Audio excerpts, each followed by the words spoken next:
Pickup van की टक्कर से बाइक सवार की मौत, सड़क बंद कर विरोध।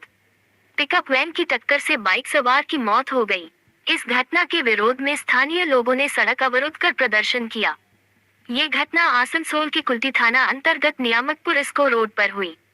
रविवार दोपहर करीब 12 बजे इस्को रोड पर एक पिकअप वैन ने तेज रफ्तार में एक मोटरसाइकिल को टक्कर मार दी।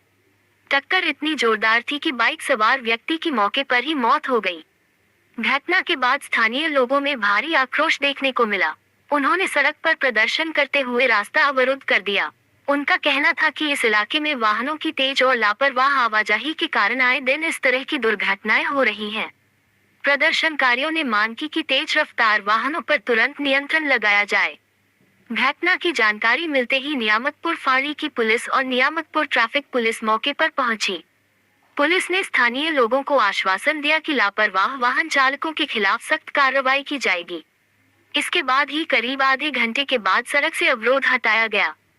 पुलिस ने मृतक के शव को कब्जे में लेकर पोस्टमार्टम के लिए आसनसोल जिला अस्पताल भेज दिया गया है। ঘটনা হচ্ছে আমাদের ইস্কো বাইপাস যে রোড নিয়ামতপুরের উপরে সেই রোডে একটা পিকআপ একটা ফেরিওয়ালা সেই ফেরিওয়ালাকে যে অ্যাক্সিডেন্ট মানে ধাক্কা মারে। ধাক্কা মারার সঙ্গে সঙ্গে এত জোরে ধাক্কা মারে স্পট ডেথ হয়ে যায়। আমরা গ্রামবাসী, আমরা নিয়ামতপুর গ্রাম, এই নিয়ামতপুর গ্রামের গ্রামবাসী এবং এই দিকের কলোনি, বাঁকার পেছনে হচ্ছে যে বাঁকা পুকুরের পেছনে যে কলোনি, আমরা কলোনির এবং আমরা গ্রামের মানুষ, আমরা হচ্ছে যে রাস্তা দখল করি এবং আমাদের যে 3 দফা দাবি, সেই 3 দফা দাবি হচ্ছে যে পুলিশের কাছে রাখি। এক হচ্ছে আমাদের এখানে যে অবৈধ পার্কিং, বড় বড় হচ্ছে যে ডাম্পার, বড় বড় 16 চাকা গাড়ির যে পার্কিং, সেই পার্কিং খুলতে হবে।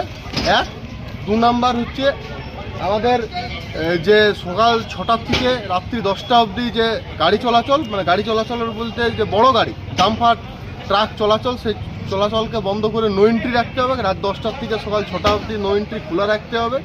আর 3 নাম্বার আমরা রাখি যে আমাদের যাতে গ্রামের এই মোড়টাতে আর এই রাস্তাটার মোড়টাতে যাতে একটা ব্যারিকেডের ব্যবস্থা করা যায়। এই 3 দফা দাবিকে নিয়ে আমরা হচ্ছে যে রোড অবরোধ করি।